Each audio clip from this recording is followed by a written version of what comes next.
আসসালামু আলাইকুম। সবাই কেমন আছেন? আশা করি সবাই ভালো আছেন। আলহামদুলিল্লাহ আমি ভালো আছি।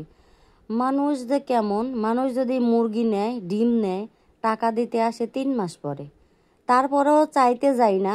যদি দেখা হয় তো দেখা হলে বলবে যে আসলে মনে থাকে না, আসার সময় পায় না।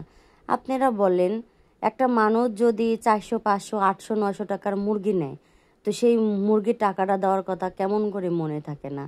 আর যদি 5 হালি, 6 হালি, 7 হালি করে ডিম নেয়, তাহলে কিভাবে মনে থাকে না যে হলো টাকা দিতে হবে? মানুষের ঋণ থাকলে মনে হয় যে চোখের ঘুম হারাম হয়ে যায়।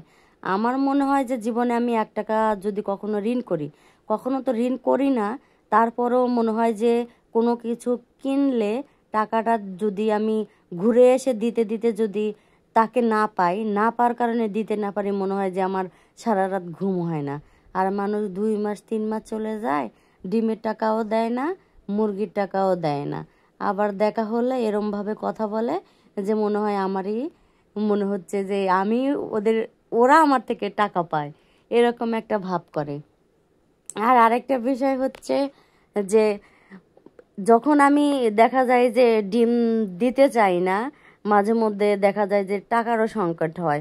যদি একটা মানুষ, দুইটা মানুষ এই ডিম নিয়ে, মুরগি নিয়ে 2 মাস 3 মাস অপেক্ষা করায়, তো এটা কিন্তু একটা অস্বাভাবিক ব্যাপার। তো আমার হাজবেন্ড বলছে যে ওদেরকে আর দিও না, এই বারবার যদি এরকম করতে থাকে তাহলে কিন্তু এটা খারাপ হবে। ওরা সুযোগ পেয়ে দেখা যায় যে এরকম আরও করে। আর আসলে আমি না করতে পারি না, এটা হচ্ছে আমার আরেকটা বড় সমস্যা। তো আমার হাজবেন্ড মাঝে মধ্যে রাগ দেখায়।